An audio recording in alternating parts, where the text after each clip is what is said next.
In this video, the smoke simulation of the Advanced Toolpath Utility, ATU, is used for visual verification of the execution of additive toolpaths.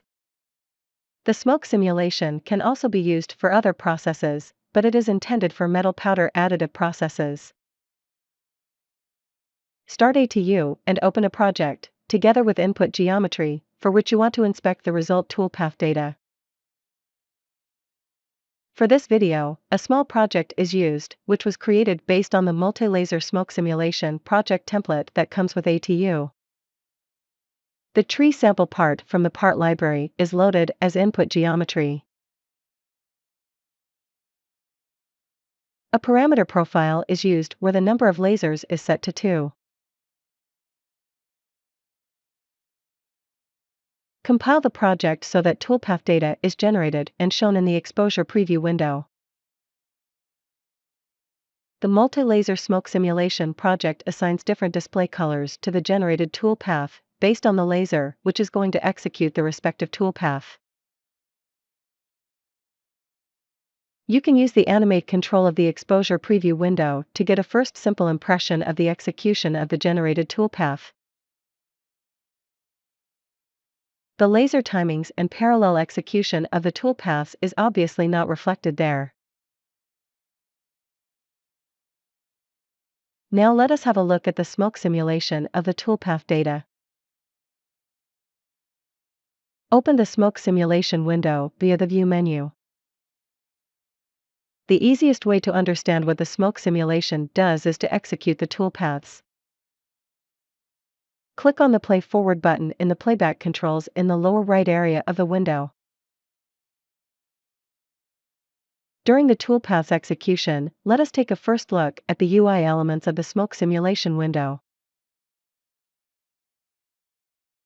At the bottom area of the smoke simulation are 2 timeline panes. The top timeline pane displays an overview of the complete timeline. The lower timeline pane shows the section of the timeline, which is covered by the blue rectangle in the upper timeline pane. A vertical blue line is marking the current position on the timeline. There is a row for each laser. The colored bars in the rows show that the corresponding laser is moving along a toolpath element.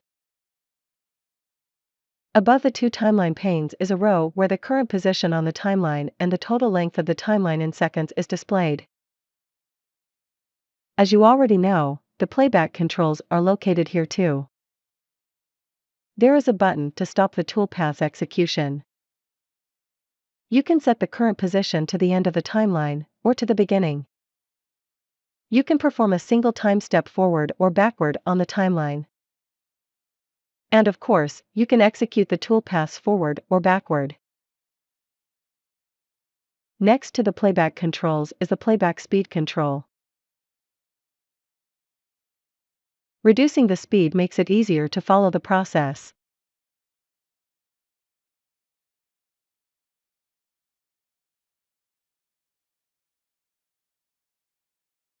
Further to left is the laser tracking control.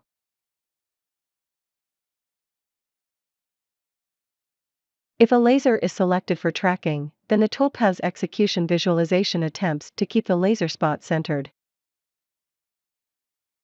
As was already easy to see, the visualization of the toolpath's execution displays the toolpaths, smoke and lasers according to simulation state at the current point in time on the timeline. A laser spot is indicated by a small circle. The color of the small circle indicates the current state of the laser.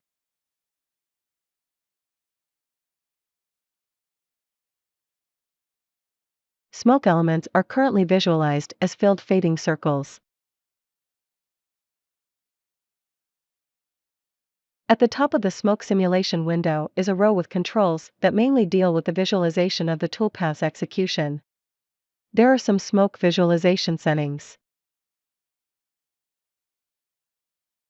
For example, the smoke display can be switched off.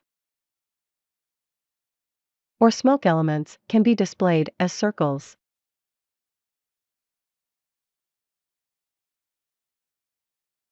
Low-density smoke can be removed from the display. the brightness and opacity of the smoke can be adjusted. And there is the ignored smoke setting. The smoke simulation detects collisions between laser spots and smoke. Some smoke can be ignored for the collision detection. Here you can set how the ignored smoke is displayed.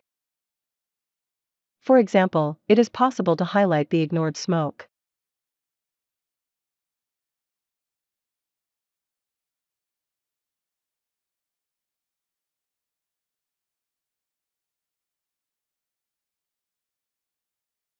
Alternatively, the ignored smoke can also be hidden. Now let us have a look at the smoke simulation settings, which are part of the project properties. In the main menu, go to Project, click on Properties, and view the smoke simulation page. By default, the smoke simulation will automatically be run when the current layer position in the exposure preview has changed. This behavior can be switched off here. There is the simulation step length setting. A small simulation step length makes it easier to examine details. Do not reduce the simulation step length too much because it will increase the overall simulation processing time.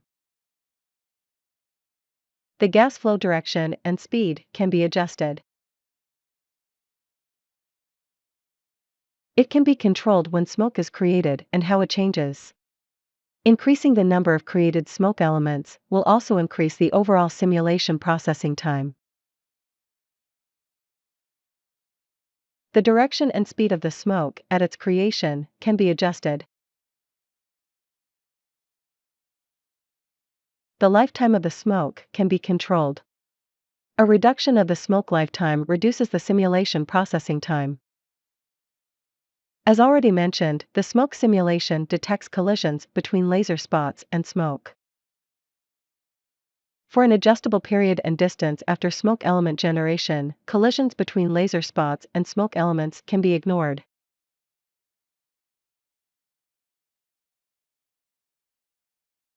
If the toolpath data does not contain information about laser speed and power, the default values to be used can be set. There are settings for the laser control. The laser control settings, such as laser jump speed and various delays, are important in order to simulate the timing of the toolpath's execution as accurately as possible.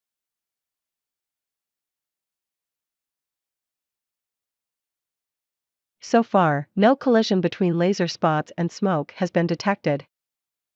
One reason for this is the toolpaths calculation implemented in this project, which does a splitting that makes collisions less likely when the gas flow comes from the right.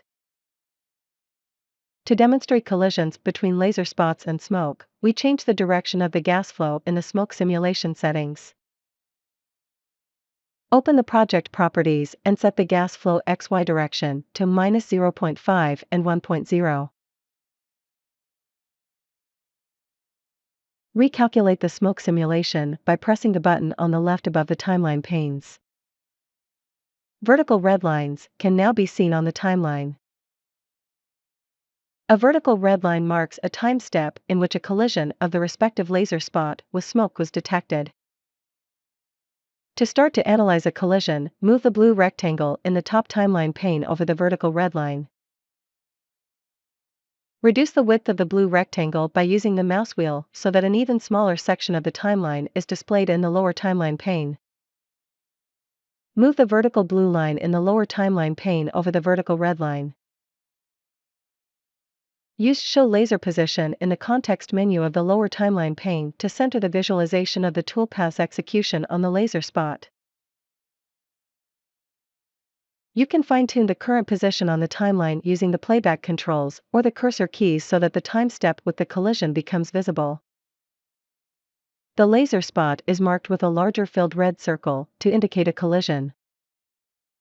Detailed information about the laser state in the current simulation step can be found in the Laser Properties window, which can be opened via the context menu in the context menu of the lower timeline pane. There you will find, for example, the current XY position of the laser spot. The currently processed vector type and the laser power are also listed. To find out where the smoke comes from, there is the Inspect Smoke tool. Activate the tool via the context menu in the visualization of the Toolpaths execution. Click on a larger smoke element, which covers the laser spot. A long blue polyline with small dots that runs exactly through the clicked smoke element is displayed. This is the trajectory of the smoke element. Navigate the visualization of the Toolpaths execution to where the trajectory of the smoke element starts. The start point is marked with a light blue arrow that indicates the initial direction of the smoke element. Click on the start point to change the current position on the timeline accordingly. Here you can see the laser spot that created the smoke element. At the end of this video, let us look at what happens in this example when we increase the number of lasers. Go to the exposure preview window. Open the parameter profile. Set the number of lasers to 6. You can see, toolpaths have now been created for 6 lasers. Now switch back to the smoke simulation, which has already been carried out automatically. Use the playback controls to execute the toolpaths. The visualization of the toolpaths execution shows the much more complex process. As expected, there are now 6 timelines in the timeline panes. That brings us to the end of the video. Thank you for watching.